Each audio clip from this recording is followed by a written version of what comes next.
देवघर नगरी में चलाए कांवड़िया बाबा के डगरी में।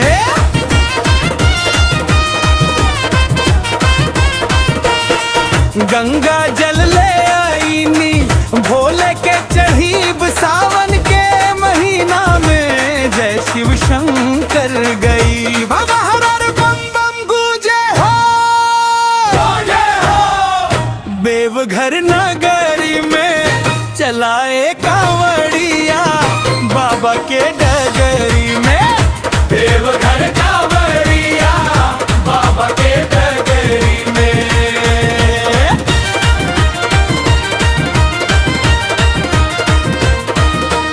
भोर ही उठ के नहीनी गंगा के धार कांधे पर कांवड़ मन में भोले के प्यार। सावन के हवा लागे तन मन पावन हो दूर भयला ठकान जब बाबा के दर्शन हो। बोल बम गूंजे चारों ओर, बाबा के कृपा से भर जावा सुख के भोर।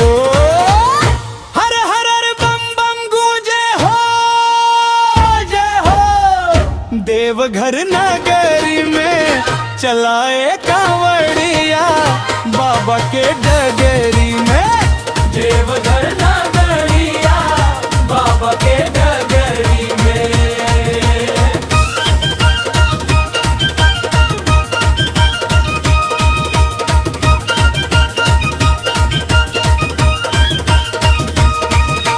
गंगा जल ले आईनी भोले के चढ़ीब सावन के महीना में जय शिव शंकर गईब।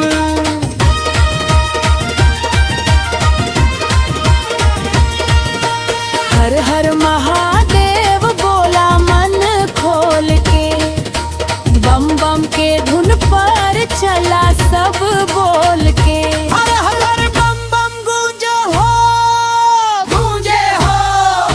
देवघर नगरी में चलाए कांवड़िया बाबा के डगरी में। देवघर नगरिया बाबा के डगरी में।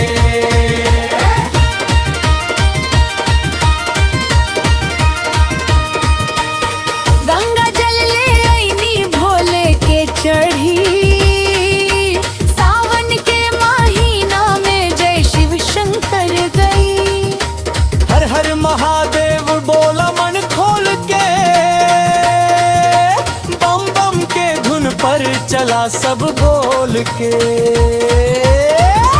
हर हर हर बम बम गूंजे हो देवघर नगरी में चलाए कांवड़िया बाबा के डगरी